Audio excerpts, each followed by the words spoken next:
Bonjour chers internautes, vous qui nous suivez sur le net Djoulou TV. Bonsoir. Aujourd'hui, nous recevons sur ce plateau Djoulou Festival. Qui dit Djoulou Festival parle de la CTCD, la Convention pour la promotion culturelle de Djoulou. Ici, représenté par ses membres que je vais vous présenter. Momodou Atissane, à ma gauche en tant que président du festival. À ma droite, Laye Diallo, Kent, directeur du festival. Bonsoir, chers invités. Bonsoir, M. Baba. Bonsoir, Baba. Ce soir, on va parler de Djoulou Festival. Monsieur le Président, est-ce que vous pouvez nous faire une rétrospective de Djoulou Festival? Oui, M. Touré, et bonsoir donc à tous auditeurs de Djoulou TV. Voilà. Djoulou Festival est né de notre participation au Festival international musical et tradition Fimatrat, dont vous êtes aussi membre, avec Foubala, qui a eu l'initiative d'organiser le premier festival à Ziguinchor. Ça, et par la même occasion, je profite donc de cette occasion pour prier Dieu pour qu'il accueille dans son paradis céleste le défunt Bala. Et donc, après deux participations à Ziguinchor, la mairie de Ziguinchor s'en est appropriée et nous avons connu la naissance de Zigfest, dont il était consultant. Et à partir de là, donc, il était question pour nous, voilà. Nous avons dit, est-ce que ce serait pas possible de faire ça chez nous, à Djoulou? Est-ce que c'est ce qui nous a conduit à rencontrer Laye Kent, Ablaye Diallo, comment il s'appelle, Ablaye Keita, Baba Touré, beaucoup d'entre eux, nous qui étaient là à Djoulou, et finalement de fil en aiguille, nous sommes rencontrés, et nous avons décidé ensemble de porter ce projet qui consiste à organiser un festival à Djoulou. Voilà, donc un tout petit peu en sommaire l'historique du festival de Djoulou. Donc nous avons démarré en 2009 pour la première édition, qui a connu vraiment des difficultés, parce que juste après le démarrage, il y a eu le décès survenu de M. le Président, Alassane Balatiane, que la service soit légère. Donc, mais nous n'avons pas baissé les bras quand même, nous sommes dit que c'est un combat qu'il faut porter, qu'il est là, qu'il soit là ou qu'il ne soit pas là. Nous qui avons vu naître ces bébés, nous devons continuer à nous battre pour vraiment maintenir le flambeau, et c'est ce que nous tentons de faire jusqu'à nos jours. Et cette année, nous sommes heureux de pouvoir préparer la 10e édition. Merci. Merci, Président. Maintenant, je vais me tourner vers le directeur du festival, M. Laye Diallo. Laye, tey ñoo ngi fii fas yéene waxtaanee lii di Djoulou Festival. Djoulou Festival ngeen tàmbali ko muy ay at comme ni président waxee sànq mu doon lu xam ne yoon bi guddoon na bëri woon na jafe-jafe ba ñu toll fii tey waaye duñu wax agum ci édition wu ren bi dañuy wax ci lii xas a jàll. Laye kàddu baa ngi ni. Asalaamaaleykum Baba, asalaamaaleykum auditeurs Djoulou TV ñëpp ñuy seetaan partout dans le monde. D'abord maa ngi remercier lépp li nga xamante ne lu fi romboon si gannaaw di remercier ñëpp di baalu ak ñëpp yàlla na ren bi bu ñuy jublu ni yàlla nañ ko fekk ak jàmm bu doon gudd fan wér gi yaram pour ñun ñëpp. lu ñu tàmbalee bon yoon bi bëri na trop waaye alhamdulilah rabbi alamin parce que ku àgg si 10e édition foog naa daal na ngay sant yàlla bu bëri daal waaw parce que commencement bi métti woon na trop comme ni ko président waxee tey suñu àggee fii dañuy sant yàlla bu baax a baax sant yàlla bu baax te di baalu ak ñëpp comme ni ma ko tàmbalee rek bon Djoulou Festival toll na fu nga xamante ni moom dañuy remercier Baba tey dañu war a remercier nit ñi ñoo xamante ne comme ñu fi jaar comme toutes les personnes ñoo xamante ne qui ont participé si Djoulou Festival bi il faut ñu remercier leen lu mel ni parrain yi marraine yi il faut ñu remercier leen Baba parce que nit ku la dimbale woon dëmb soo demee ba ne alhamdulilah rabbil alamin na nga ko war a jërëjëf.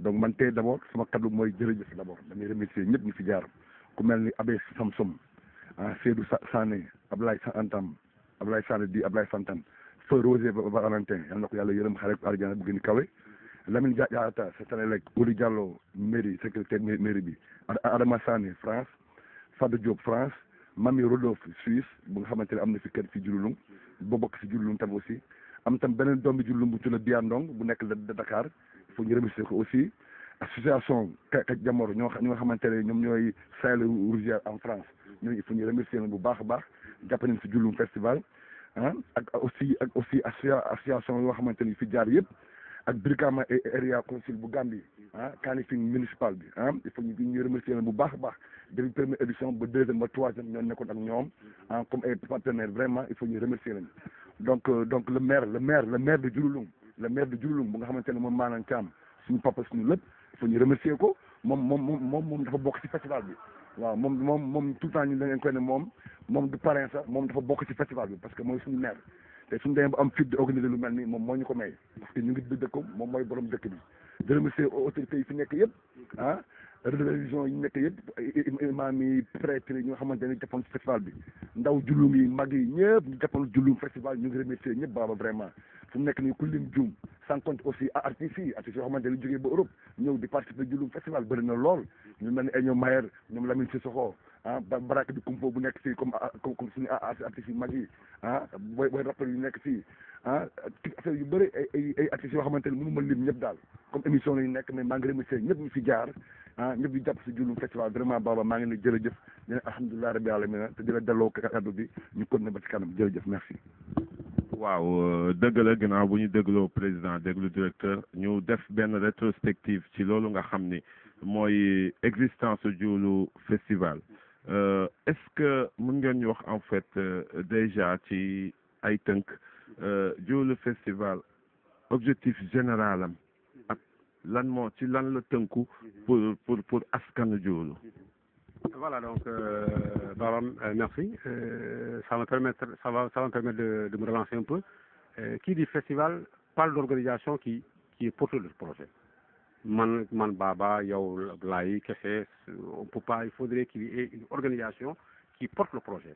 Et c'est ce qui a valu la naissance de la CPCD, la Convention pour la promotion culturelle de Djouloum, qui a pour but de créer et de piloter le festival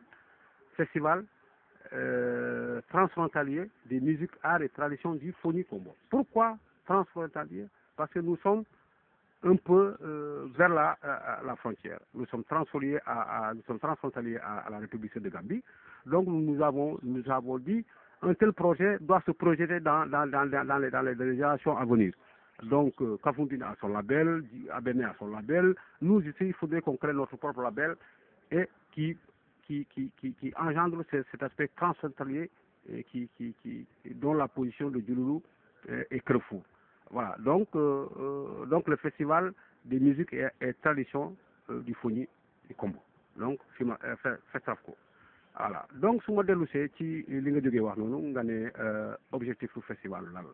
C'est vrai, objectif festival d'abord d'abord promouvoir la culture localité bi. Parce que cadre bu ñu mettre en place pour que bépp artiste bu nekk ci gox bi rek mu am cadre bi nga xamante ne foofu la war a mën a wonew boppam. Donc deuxièmement festival dafa doon li nga xamante ne c'est pour juste la promotion de la localité. Parce que tey vous regardez, vous prenez par exemple des artistes comme Fafadi, des artistes comme comment il s'appelle Mayer et Soso, c'est des artistes de renommée internationale. Ils viennent participer au festival de Djouloulou. Donc, à travers un peu partout les médias invités, j'ai plaisir d'entendre ces artistes dire « Moi, je viens du festival de Djouloulou ». Donc, ça fait la promotion de Djouloulou. Et c'est l'objectif que nous recherchons dans ça. Voilà, donc, entre autres objectifs, comme nous l'avons dit, promouvoir la culture de notre localité, promouvoir la destination Djouloulou à travers, voilà. Donc, voilà un des objectifs yi nga xamante ne yooyu la ñu festival bi fixé wu. Voilà, donc entre autres aussi but yi nga xamante ne mooy comment dirais-je, participer au développement de notre localité. Voilà en quelque sorte li nga xamante ne loolu mooy raison d'être du festival. waaw merci président laay dafa am nañ ci bëgg a teg nañ ci bëgg a yokk waaw. waaw Baba damay dellu encore di waxal rek comme lu Modou wax léegi li nga laaj Modou am na solo question bu am solo la. dama bëgg a xamal population Djouloum bi ak li ko wër parce que Djouloum léegi commune la Baba commune la donc suñu waxee Djouloum dañuy wax Djouloum et l'environnement comprendre nga lu ma expliqué donc festival Djouloum man dama bëgg nit ñi xam ni développement la boo déggee ni le festival c'est pour le développement rien que pour le développement tey festival day yóbbu na dëkk yu bëri jaay na dëkk yu bëri comprendre nga la ma expliqué donc dama bëgg population Diouloum bi ak surtout commune Diouloum bi ñu jàppale ñu Baba jàppale ñu vraiment tey si festival bi nga xam ne ñoom lii ñoom ñoo ko moom partout man tukki naa dem naa Suède ñu invité ma festival à cause de festival Diouloum on m'a invité en Suède en vacances ma defal 6 mois non 3 mois safurlaay boo xamante ne si ma invité fii la ñoo xool suñu festival bu neex ko bu invité ma dem mais festival commune moo koy organisé dafa am ay quelques personnes yu organisé festival maanaam ma ñëw ma la Baba nii Modou nii ñu xool suñu biir ñu waxtaan ni lii dañ koy créé ñu yóbbu ko si commune bi jàppale ñu dama bëgg commune bi bu jàppale ñu bu xam ne lii ñoom ñoo ko moom defuñu ko pour ñun Baba ñun lu ñuy créé aujourd'hui tey ñu ngi fii suba duñ fi nekk demain on sera pas là donc il faut que la commune tienne en main ce festival waaw maa ngi lancé appel monsieur le maire de Diouloum vraiment monsieur le maire on aimerait bien que sa loxo bu gën a dugg si Diouloum festival nga xam ne lii sa dëkk lañ ko organisé su neexee sa dëkk la su naxaree sa dëkk la te lu ñuy def nii pour jëmal sa dëkk kanam la waaw parce que dañ toll foo xamante ni sa dëkk pour ñu jaay ko il faut ñu créer lu mel ni festival vente dimanche de Diouloum ce qu'on appelle vente dimanche de Diouloum à travers le monde ku ñëw Diouloum tey xool festival Diouloum su génnee dem jënd si boutique yi si marché bi doxantu xam dëkk bi xamante nit ñi suba suy dimbale day dimbale waa Diouloum ak li ko wër donc loolu mooy but festival te soo xoolee affaire na tey à devancer Diouloum à cause du festival d'Abéné te festival d'Abéné c'est connu partout dans le monde c'est connu festival Abéné soo demee carnaval Kakarondi c'est connu les gens viennent de loin ñu passe tukki ba tukki man d'ailleurs dama gis ay gars yoo xamante ne avant soo nee Casamance non ça va pas là-bas ça va pas y a des problèmes mais aujourd'hui j'ai vu des gens qui quittent Dakar qui quittent Dakar waa qui quittent Dakar pour venir à benn festival def 1 mois ñoo xamante ne avant ils ont peur de venir en Casamance mais à cause de benn festival les gens viennent de partout di ñëw di seetaan pourquoi pas Diouloum on est vraiment en 10e édition donc man maa ngi ne daal toute l'équipe vraiment man je vous remercie bu ngeen tëj seen ba waxtu bi maintenant lu ñu bëgg mooy suñu maire bi bu jàppati il doit le faire monsieur le maire doit le faire oui dëkkum la daf ko war a def Diouloum festival daf ci war a jàpp ñaari loxo dafa ñu ko pour yàq dëkk bi dafa ñu ko pour tilimal dëkk bi da ko def pour vendre l'image de Diouloum loolu la am pour wax vraiment merci beaucoup. waaw merci Laye le directeur du festival damay rebondir ci 10e édition fi nga terminé fa lay rebondir ren ngeen ne 10e édition la ñuy dugg 10e édition bi déjà 10 ans puis di 10 ans xale bi màgg na ci préparatifu 10e édition bi fan ngeen ci toll lan ngeen waajal ak lan mooy différence édition ren par rapport ak les autres éditions. Voilà, merci Abdoulaye, Baba.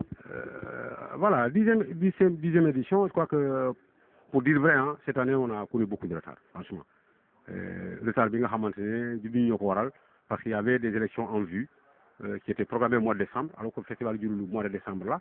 Alors, voilà, on était dans l'inquiétude, parce que période de campagne électorale là, alors les gens s'étaient dit, ma foi, est-ce qu'il faudrait pas que cette année qu'on laisse passer?